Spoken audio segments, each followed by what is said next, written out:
قد قال الله تبارك وتعالى في القرآن المجيد أعوذ بالله من الشيطان يسرى بعبده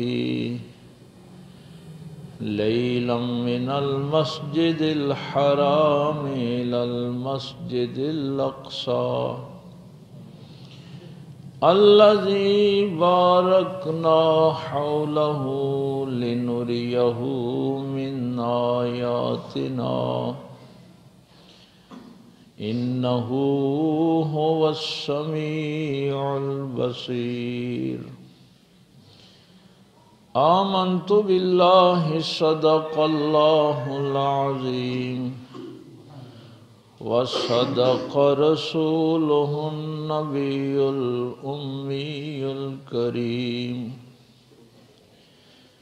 ونحن على ذلك من الشاهدين والشاكرين والحمد لله رب العالمين قال الله تبارك وتعالى في شان حبيبه مخبرا وامرا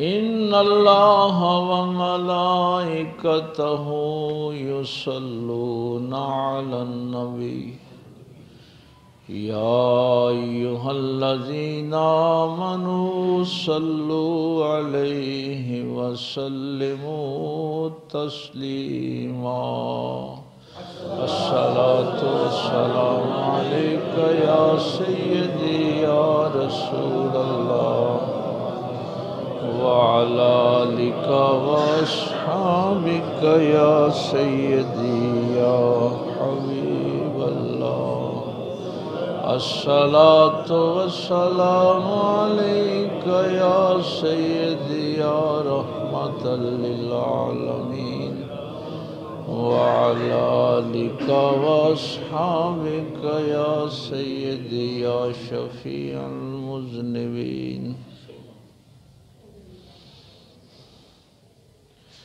اللہ رب العزت کی حمد و ثنا کے بعد اور پاک پیغمبر صلی اللہ علیہ وآلہ وسلم پہ ہدیہ درود و سلام پیش کرنے کے بعد نہایت ہی واجب الاحترام معزز سامعین بزرگوں دوستوں عزیز بھائیوں، میں نے پہلے جمعے عرض کیا تھا کہ رجب کی پہچان مختلف حوالوں سے ہے، لیکن اب زیادہ اس کو پاک پیغمبر صلی اللہ علیہ وسلم کے معراج کے معجزے سے پہچانا جاتا ہے۔ معراج کے معنی سمجھنے کے لیے ہماری لغت میں تو وہی بلندی، سیڑھی، رفعت، اونچائی، معنی کے لیے ایک چیز ضروری ہوتی ہے کہ اس کا کوئی مقابل موجود ہو، پھر ہی آپ معنی بتائیں گے نا۔ تو وہ جو ایک جملہ میں نے پچھلے جمعے عرض کیا تھا کہ قرآن کریم کے بھی کچھ ظاہری معنی ہیں، کچھ باطنی معنی ہیں۔ تو باطنی معنی ہوتا ہی اس وقت ہے جب کوئی مقابل موجود نہیں ہوتا۔ تو جب مقابل موجود نہ ہو تو پھر ہم ظاہر ہے اپنی دنیا سے وہ معنی بتا نہیں سکتے۔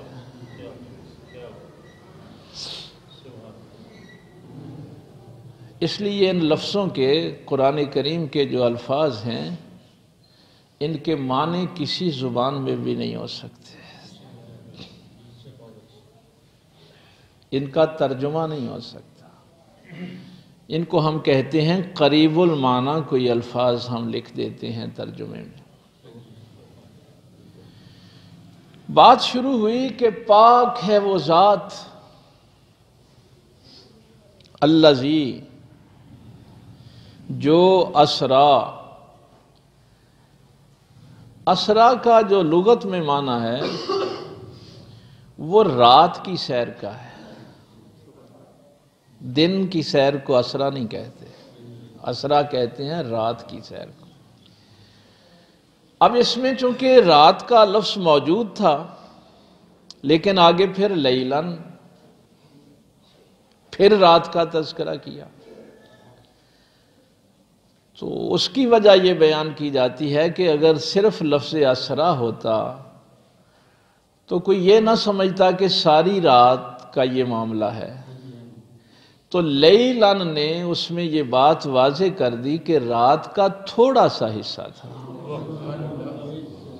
یہ اتنا بڑا معجزہ جو ہے یہ ساری رات میں نہیں ہوا، تھوڑی سی وہ حصہ تھا رات کا. اب یہ سورہ مبارکہ بنی اسرائیل کی پہلی آیہ مبارکہ ہے. جب ہم لفظ سبحان کہتے ہیں، آپ بھی ماشاءاللہ سبحان اللہ کا ورد کرتے رہتے ہیں، اللہ کی تسبیح بیان کرتے ہیں، تو ذہن میں کیا معنی آتا ہے؟ کس بات سے پاک ہے وہ؟ نجاست سے پاک ہے، غلاظت سے اللہ پاک ہے، کثافت سے پاک ہے. یہ میں باتیں اس لیے کر رہا ہوں کہ ہم چونکہ زمان و مقام میں رہتے ہیں نا، تو سوچ بھی زمان و مقام والی ہوتی ہے. تو چونکہ ذکر معراج کا ہو رہا ہے نا، تو جب تک سوچ بلند نہیں ہوگی تو میں معراج کیا بیان کروں گا؟ بھائی معراج کے لیے پہلے فکر کا، سوچ کا بلند ہونا ضروری ہے. چھوٹی سوچ سے نبی کی معراج بیان نہیں ہو سکتی. ہمارے نزدیک جو سبحان کا معنی ہم پاک کرتے ہیں، جب لفظ پاک آتا ہے تو ہمارا ذہن نجاست کی طرف جاتا ہے، ہمارا ذہن کثافت کی طرف جاتا ہے، غلاظت کی طرف جاتا ہے. اور یہاں تو ان میں سے کسی بات کا بھی ذکر نہیں کہ وہ نجاست سے پاک ہے، غلاظت سے پاک ہے. وہ ہر اس کمزوری سے پاک ہے جو تیرے ذہن میں آ سکتی ہے.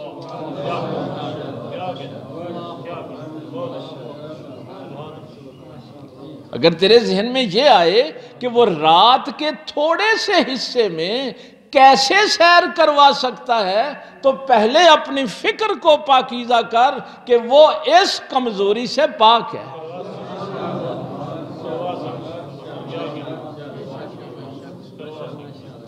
بھئی یہ سوچ کی پاکیزگی کے لیے پہلا لفظ جو ہے وہ آیا. میں مکان میں رہتا ہوں، ظاہر ہے. اچھا یہ بات ایک اچھی طرح سمجھ لیں، جو صفات انسانوں کے اندر ہوتی ہیں، چونکہ اشرف یعنی مخلوقات انسان ہی ہے نا، تو جو صفتیں انسانوں میں ہوتی ہیں اگر وہ صفت میں اللہ میں بیان کروں تو یہ نقص ہے. مثلا مجھے مکان سے محبت ہے، تو مکان چونکہ کسی محدود چیز کو کہتے ہیں، اگر میں اللہ کے لیے مکان کی بات کروں تو یہ اللہ کے لیے نقص ہے. تو اس لیے فرمایا کہ وہ مکان سے پاک ہے. میں زمانی ہوں، ایک خاص وقت میں نے اس دنیا میں اس زمین پہ رہنا ہے،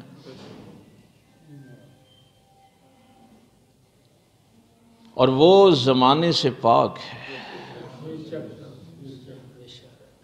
ہر وہ کمزوری، مثلا میں کسی سمت میں کوئی سفر کر سکتا ہوں، لیکن وہ وَلِلَّهِ الْمَشْرِقُ وَالْمَغْرِبُ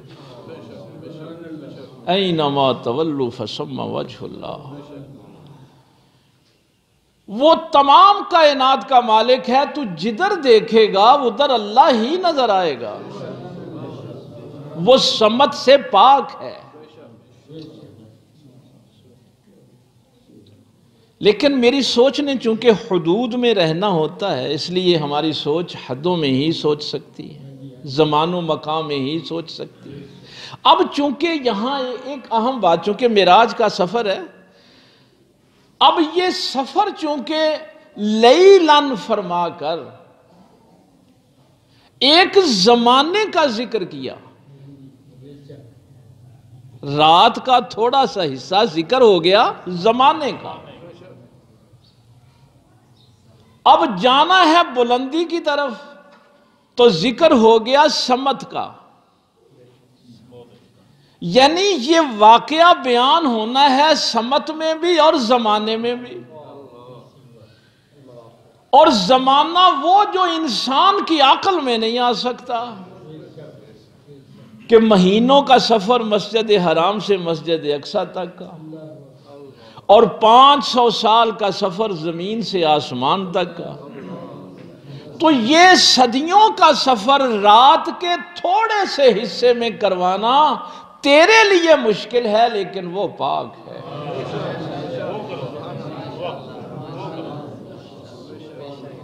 کبھی تیرے ذہن میں یہ نہ آئے کہ اللہ کی طرف کسی کمزوری کی بھی ہم مثال پیش کر سکتے ہیں، یعنی سمت بھی بیان کی، زمانہ بھی بیان کیا، اور اس زمانہ بھی ایسا بیان فرمایا کہ اس سے بھی اس کی بلندیاں نظر آئیں۔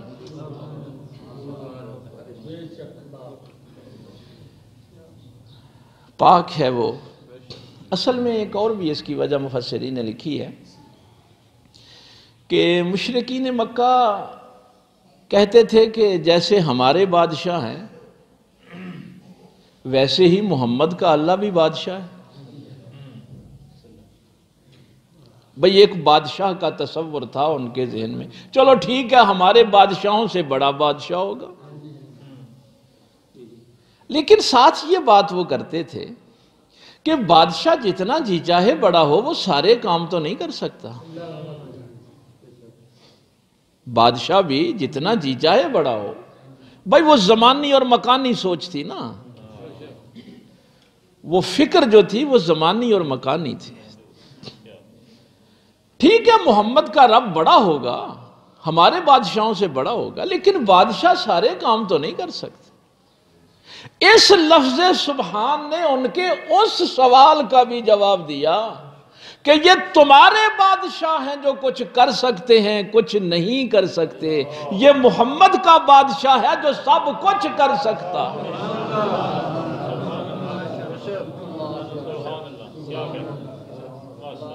یہ نہیں فرمایا، حالانکہ اللہ یہ بھی فرما دیتا کہ نبی پاک صلی اللہ علیہ وسلم نے معراج کی، نہیں، نسبت اپنی طرف کی۔ ایک اس میں یہ بات ذہن میں رہے، جب میں بلندی کی بات کرتا ہوں تو کبھی کوئی پہاڑ میرے سامنے آ جائے گا کہ پہاڑ بلند ہوتا ہے، کبھی بلندی کا لفظ میرے ذہن میں آئے تو آسمان آ جائے گا کہ آسمان بلند ہوتا ہے۔ یہ فکر انسانی کی باتیں کر رہا ہوں نا، جو اس کی سوچ میں ہوتا ہے، جس زمان و مقام میں رہ رہا ہوتا ہے اتنا ہی وہ سوچتا ہے۔ اب یہ کعبہ قوسین سے سدرۃ المنتہا سے آگے تک کے سفر کا ذکر فرما کے بتایا کہ جو بلندیاں تیرے ذہن میں ہیں محمد ان بلندیوں سے بلند ہے۔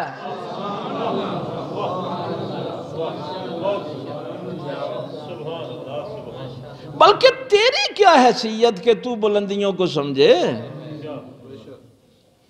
اس کائنات میں جن بلندیوں کو سمجھا ہے وہ تو جبریل ہی ہے نا، بڑی بلندیاں سمجھنے والا تو جبریل ہے۔ تو جبریل جن بلندیوں کے اختتام کو جانتا ہے وہ تو میرے محمد کی راہ گزر ہے۔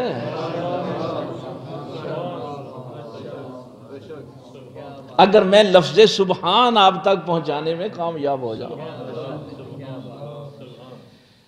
اور یہ اس مقام پہ پہنچ کے پاک ہے اللہ تو معراج کی بلندی تمہارے زمان و مکان کے تخیل سے ورا ہے،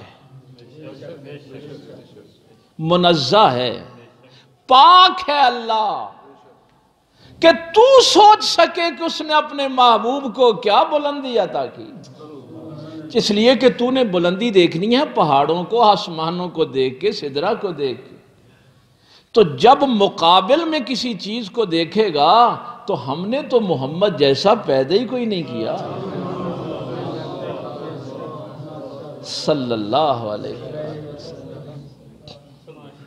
تو جب مقابل ہی کوئی نہیں ہے تو مانا کیسے کرے گا؟ تو نے مانا کرنا ہے مقابل کو دیکھ کے. جہاں خلیل ساتویں آسمان پہ صرف جاتا ہوا ہی دیکھ سکتے، یہ معراج ان بلندیوں کا ذکر ہے. جس ذکر سے میری سوچ کو بلندی ملتی ہے اس ہستی کی بلندی کا کیا اندازہ ہو.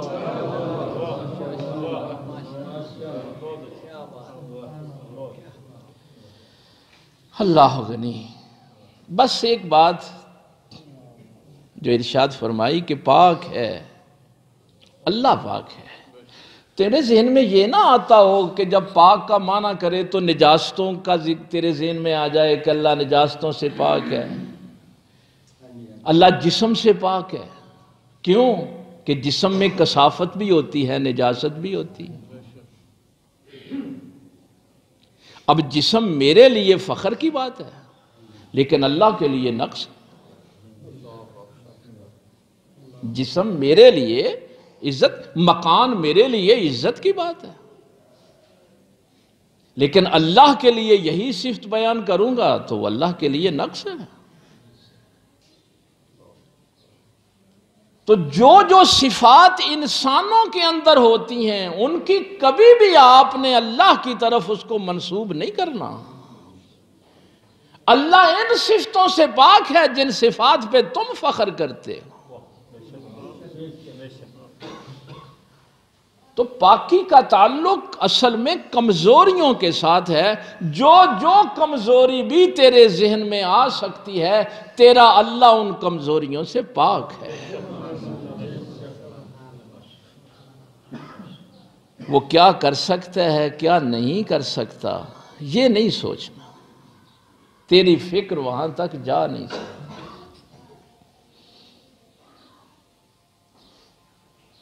کئی دفعہ یہ جملہ جب سننے کو ملتا ہے تو تکلیف بھی ہوتی ہے.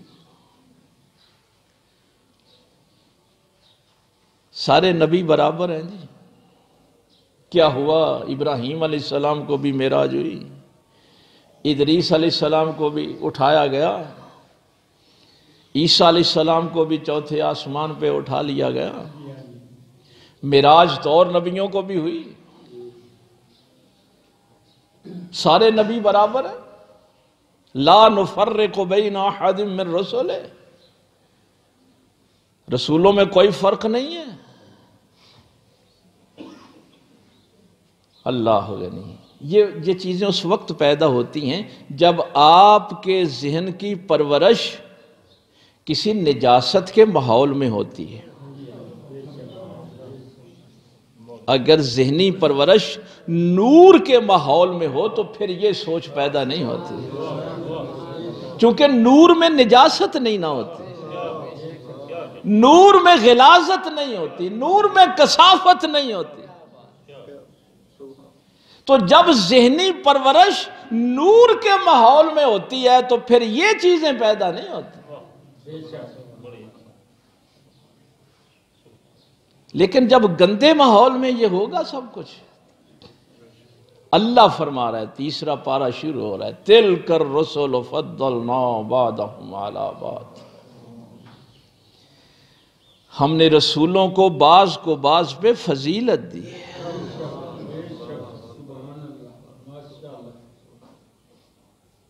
اللہ فرما رہا ہے، تیسرے پارے کی پہلی آیت ہے کہ ہم نے رسولوں کو بعض پہ فضیلت دی ہے۔ کسی کے ساتھ کلام کیا ہے، کسی کو آسمانوں پہ اٹھایا ہے۔ میں ویسے ان سے ایک سادہ سا معصومانہ سوال کیا کرتا ہوں کہ میرے پاک پیغمبر صلی اللہ علیہ وسلم کے ارد گرد بیٹھنے والے سارے غلام برابر ہیں؟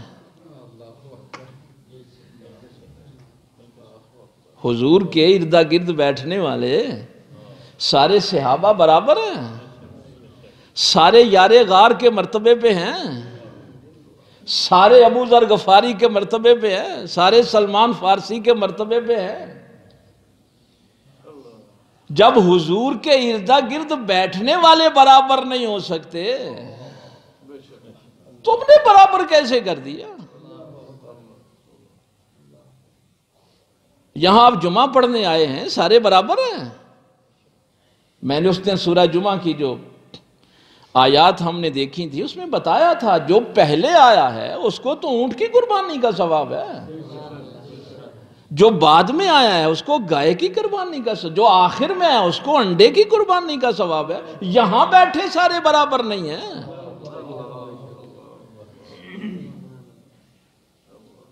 یہ سارے برابر والا، ہاں ان سے کبھی ان کے مولوی کے متعلق پوچھو نا تو کہیں گے نہیں ہمارے مولوی صاحب تو بڑے فقیہ ہیں، بڑے مجتہد ہیں۔ ان سے کہو نہیں جی بھائی جب سارے رسول برابر ہیں تو سارے مولوی بھی برابر۔ نہیں، جب یہ فکر نور کے ماحول میں پروان چڑھتی ہے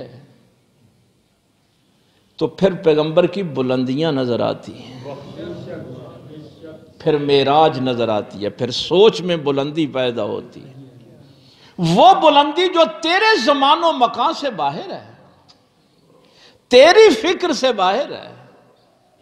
اور جب تربیت ذہن کی گندے ماحول میں ہوتی ہے تو پھر اسی قرآن کو پڑھ کے القرآن کہتا ہے یُضِلُّ بِهِ کثیرا وَیَہْدِی بِهِ کثیرا، اسی قرآن کو پڑھ کے بہت سے ہدایت پا جاتے ہیں، بہت سے گمراہ ہو جاتے ہیں۔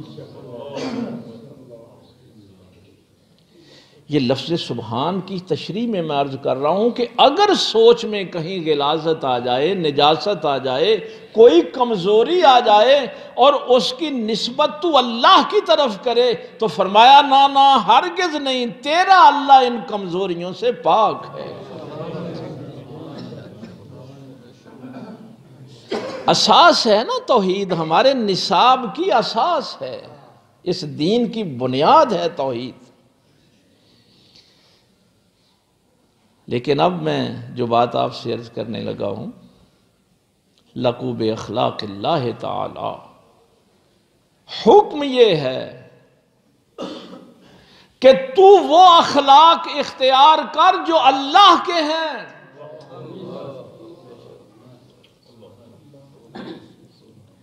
جب سوچ پاکیزہ ہو گئی تو حکم ہوا انسانوں والی صفات اللہ میں کبھی تلاش نہ کرنا۔ یہ میں گفتگو کروں اور آپ آگے سے یہ سبحان اللہ کہہ کے واہ واہ کر کے مجھے داد دیں، اللہ کو تو اس کی بھی ضرورت نہیں، اس لیے کہ یہ جو نیاز مندی ہے یہ کثافت ہے اور اللہ کثافتوں سے پاک ہے۔ اس لیے ارشاد ہوا کہ ساری دنیا اللہ کی تسبیح بیان کرنی شروع کر دے، سبحان اللہ کہنا شروع کر دے تو اللہ کی پاکی میں کوئی اضافہ نہیں ہوتا۔ اور اگر ساری دنیا اس کا ذکر چھوڑ دے تو اس کے ذکر میں، اس کی پاکی میں کوئی کمی واقعہ نہیں ہوتی۔ تمہیں حکم ہے، سبحان اللہ کہتا ہے تو اپنے اندر پاکیزگی پیدا کر، اللہ کے اخلاق اپنے اندر پیدا کر۔ وہ زمانی نہیں ہے لیکن زمانہ اس کی وجہ سے قائم ہے، وہ مکانی نہیں ہے لیکن مکان اس کی وجہ سے قائم ہے۔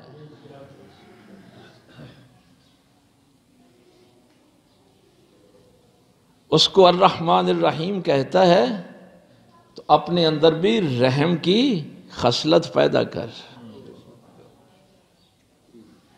اس کو عزیز کہتا ہے تو اپنی عزت نفس کا بھی خیال کر، انسانوں کے سامنے نہ ہاتھ پھیلاتا پھر. اس کو کریم کہتا ہے تو اپنے اندر بھی کرم کی خصوصیت پیدا کر.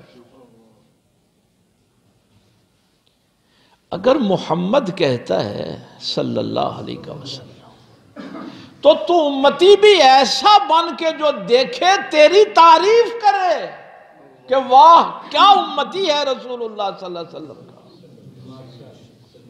محمود کہتا ہے تو قیامت والے دن فرشتے فخر کریں کہ واقعی یہ محمود ہے. نماز ابھی آپ پڑھیں گے، نماز شروع کہاں سے ہوتی؟ اللہ اکبر، اللہ کی بڑائی سے، اللہ کی کبریائی سے. اور یہ ختم کہاں ہوتی ہے؟ السلام علیکم ورحمۃ اللہ.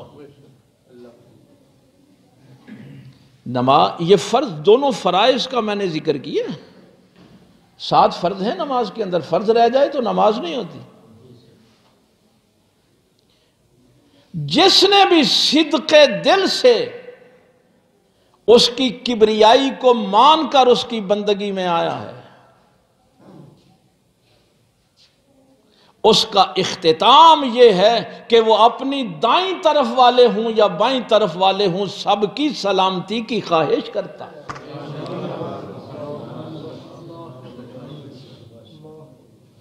بندگی کا عروج یہ ہے، اس کا بلندی کا مقام یہ ہے کہ جس نے اللہ کی کبریائی کو مانا ہے، پھر ممکن نہیں ہے کہ وہ اس کی مخلوق کے لیے سلامتی کا باعث نہ بنے.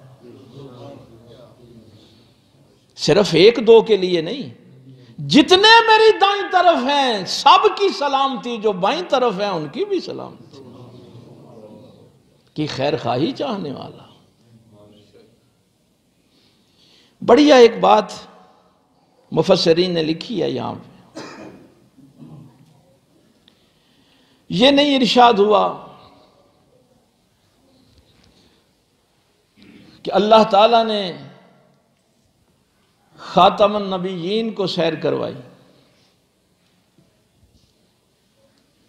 یہ نہیں حکم ہوا کہ اللہ نے نبی کو سیر کروائی، یہ بھی نہیں کہا کہ رسول کو سیر کروائی، یہ بھی نہیں کہا کہ اپنے محبوب کو سیر کروائی.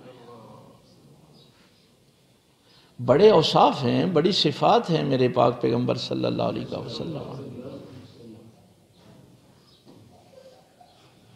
کیا مقام ہے، فرمایا اسرا بعبدہ،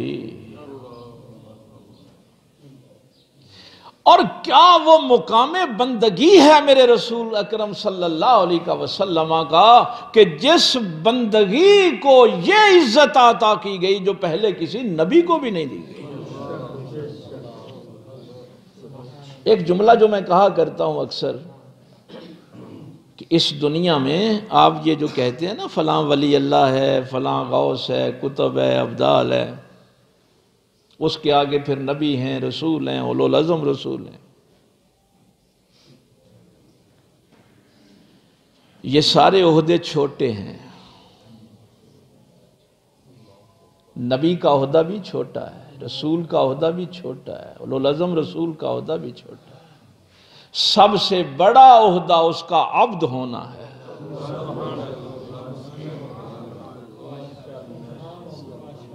سب سے بڑا عہدہ اس کا عبد ہونا.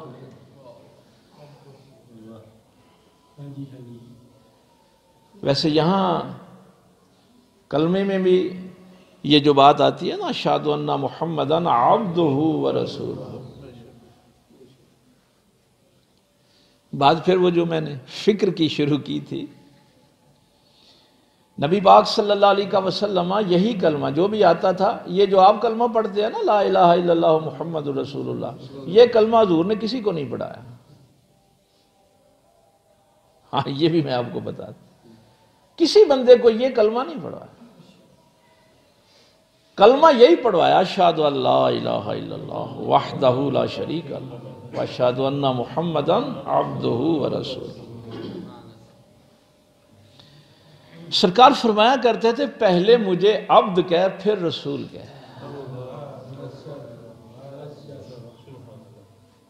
پہلے مجھے عبد کہہ پھر مجھے رسول کہہ۔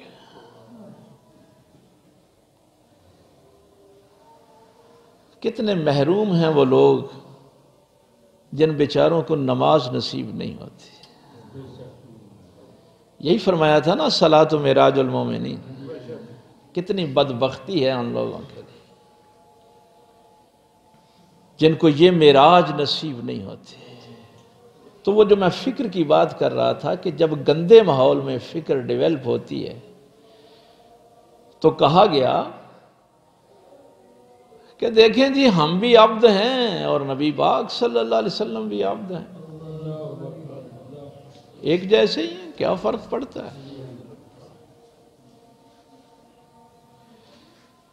اب جس کی فکر پروان چڑھتی ہے نور کے ماحول میں، اس کی فکر کی بلندی اور ہوتی ہے۔ نور تو پھر نور ہوتا ہے۔ ایسے ہی وہ بندہ علامہ اقبال کے پاس چلا گیا، کہنے لگا دیکھو جی یہ سورہ اسراء بنی اسرائیل میں بھی نبی پاک کو عبد کہا گیا اور کلمے میں بھی حضور کو پہلے عبد کہتے ہیں۔ اب علامہ اقبال نے تو اس ماں کی گود میں پرورش پائی تھی جو دیکھتی ہی مدینے کی طرف تھی، اس نورانی ماحول میں جو تربیت پائی تھی، اس کا میں ایک واقعہ آپ کے سامنے عرض کر چکا ہوں رمضان حجاز سے، کہ فرماتے ہیں کہ عشق رسول صلی اللہ علیہ وسلم کی پہلی شمع جو میرے دل میں روشن کی وہ میرے باپ نے کی تھی۔ ہمارے گھروں میں اب وہ ماحول نہیں رہا کہ میں نے ایک سائل کو سوٹا مار دیا تھا، وقت تھوڑا رہ گیا اس لیے میں مختصر کر رہا ہوں، اس کے سر میں سے خون نکل آیا۔ اقبال فرماتے ہیں میں چھوٹا تھا، بار بار ہمارے دروازے پہ آتا تھا، کوئی منع نہیں ہو رہا تھا۔ جو ہی میں نے اس کو وہ چھڑی لگائی ابا جی زاروں قطار رونے لگے۔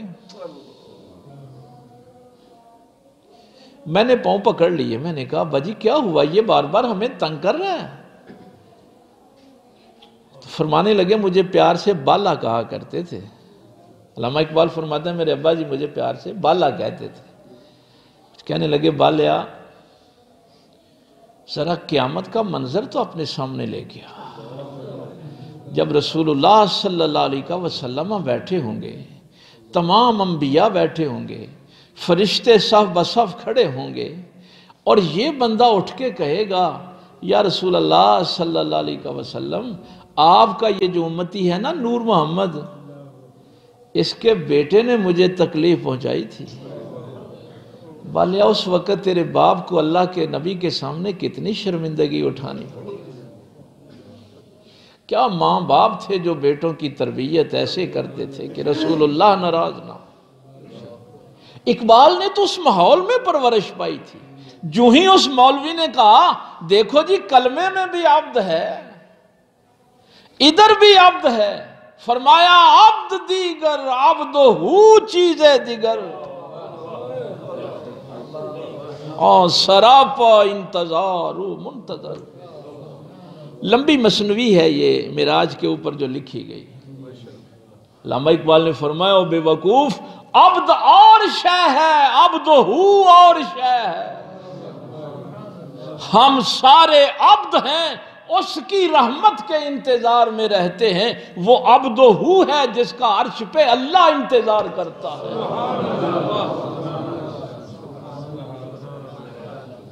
یہ جو سوچ نور کے ماحول میں پروان چڑھتی ہے یہ وہ فکر ہوتی ہے۔ آیتیں وہی ہیں، حدیثیں وہی ہیں، ماحول نورانی ہو تو پھر ذہن کو بلندی مل جاتی ہے۔ آج ہم سفر کا آغاز نہیں کر سکے، سفر معراج کا، لیکن معراج ہو گئی اگر آپ کی سوچ کو کوئی رفعت مل گئی، اس ذکر سے اگر آپ کو یہ پتہ چل گیا کہ جب میں نے اپنے اللہ کو سبحان کہنا ہے تو زمان و مکان کی قیود سے باہر نکل کے کہنا ہے، میرا اللہ ہر اس کمزوری سے پاک ہے جو کمزوری میرے ذہن میں آ سکتی ہے، یہ سب کچھ سوچ کر اللہ کو سبحان کہنا ہے۔ اور سبحان اللہ کے بعد الحمدللہ تو کہہ ہی تب سکتا ہے اگر تجھے سبحان اللہ کی سمجھ ہو۔ جب کہے گا نا کہ تمام خوبیاں اللہ کے لیے ہیں، اسی لیے میں اپنے دوستوں سے یہ کہا کرتا ہوں کہ رکوع میں صرف سبحان ربی العظیم نہ کہا کریں، سبحان ربی العظیم و بحمدہ، سجدے میں بھی یہی کہا کریں، چونکہ قرآن میں یہی کہا ہے نا فَسَبِّحْ بِحَمْدِ رَبِّكَ، تسبیح بھی کرو اور حمد بھی کرو۔ پہلے تسبیح کر کے میرا اللہ ہر کمزوری سے پاک ہے، اور پھر کہہ کہ الحمدللہ، حمد اللہ ہی کے لیے ہے۔ جب کمزوریوں سے پاک ہے تو اب ہر بڑائی اسی کے لیے ہے، یہ نہیں کہ اس کو بڑا کہہ دیں اور ذہن میں کمزوریاں میں یہ کیسے ہوگا، یہ جو ہم سوچتے ہیں نا یہ کیسے ہوگا، اللہ ان کمزوریوں سے پاک ہے۔ اسی لیے تو جب آپ رکوع میں جاتے ہیں تو کیا کہتے ہیں؟ سبحان ربی العظیم و بحمدہ، اس کی عظمت کہتے ہیں نا، پاک ہے وہ، اس کی عظمت کو بیان کرتے ہیں۔ وہ جو سورہ فاتحہ میں آپ نے اس کی عظمتیں بیان کی، رکوع میں جا کے پھر مناجات کی، اس کی تسبیح بیان کی، لیکن جب آپ نے سبحان ربی العظیم کہہ لیا نا، اب سجدے میں آ کے کہا سبحان ربی العالی و بحمدہ، وہ جو مولا تیری میں نے عظمت میں نے بیان کی تھی تو ان عظمتوں سے بھی بلند ہے۔